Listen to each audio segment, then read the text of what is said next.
আর 30 minute থাকলে বাংলাদেশে হাসিনা কট হয়ে যাবে। খালেদা জিয়াকে বিদেশে পাঠিয়েছে, আপনাদের দেশে না আসে, কিন্তু বেগম খালেদা জিয়া বলছেন বিদেশে আমার কোনো বাড়ি নাই, আত্মীয় স্বজনদের থাকার মতো কোনো ব্যবস্থা নাই, আমি বললে দেশে মরবো, আমি থাকলে দেশে থাকবো, বাইরে আমি যাবো না। আজ হাসিনা বাইরে কিন্তু এমনি যায়নি, পালিয়েছে। জনগণ হাসিনার বাইরে হাসিনার কি অবস্থা হয়তো আল্লাহ জানে, আমরা জানি না। আর 30 মিনিট থাকলে বাংলাদেশে হাসিনা কট হয়ে যাবে। এই দেশে পাবলিক দেখেন না সব কি অবস্থা করছে। এখন সামনে নির্বাচন, আমাদের নেতা কর্মীদের আমি সাবধান করে দিচ্ছি, রাস্তাঘাটে মোট কথা করে ছাত্র মানুষ যাতে আস্তে আস্তে নমনীয় কথা বলতে হবে, তাই না? ভোট যাতে নষ্ট না হয়।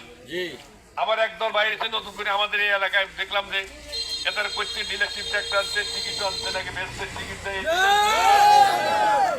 আবার এই মার্কাও দিলে নাকি মার্কাতে ভোট দিলে আল্লাহ রসুলের নাম্বার। আমরা সুস্পষ্ট বলে দিতে চাই, ধোকা দেওয়ার মিথ্যা কথা বলার একটা সীমা আছে।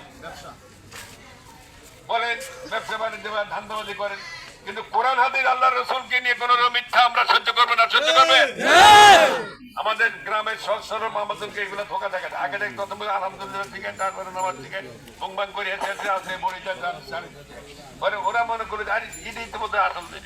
কিন্তু এখন থেকে আপনাদের প্রত্যেকের মা বোনদের খবর রাখবেন। আর ওই যে 2 নম্বর যেগুলা এগুলা যদি পান একদম সুপারি বাগানে বাঁধে রাখবেন। আর এখন আর শাড়ি দেওয়ার আর স্কোপ নেই, এরা বেরিয়েছে, পালিয়ে গেছে। ইতিমধ্যে তারা একবার বলে যে আমরা পিয়ার পদ্ধতিতে নির্বাচন করবো, দেখলে এটা বাজার খায় খায় না। এরপরে বলে যে আমরা হানা ভোট করবো, এটাও খায় না। এখন দেখি যে একবার একটা দিয়া চেষ্টা করে, যদি জনপ্রিয়তা থাকে নির্বাচন করো, অংশং করে কোনো লাভ নাই। এর আগেও করছো বিএনপিকে সারি নির্বাচন, 1 সিট পাইছে মাত্র, 1 সিট পাইছে। এখন নির্বাচন করো, আমরা নির্বাচন করব। নির্বাচন করতে আমরা আন্দোলন সংগ্রাম করেছি, আমাদের সকল নেতা কর্মী জেল খেটেছে, আহত হয়েছে, নিহত হয়েছে, প্রকৃত জীবনযাপন করছে। আজ আমরা যখন একটা নির্বাচনের সুযোগ আসছে, এখন এই নির্বাচনকে নিয়ে নানা রকম ষড়যন্ত্র করছে। আমাদের দিকে ডিলারশিপ লয়ে আসছে, যে এখানে যে সুযোগ সুবিধা মিথ্যা মানুষকে বোকা বানানোর চেষ্টা করা হচ্ছে।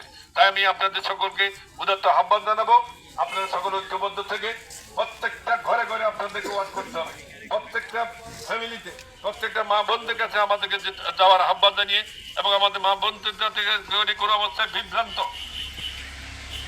বিভ্রান্তিতে যাতে না পড়ে আপনাদেরকে আমাদের নেতা কর্মী বসে বসে চার দোকান আড্ডা পিটলে হবে না। অন্তত চার দোকান আসার আগে 5টা করে বাড়িতে আপনারা করিয়ে আসবেন, ঠিক আছে? কথা দেন।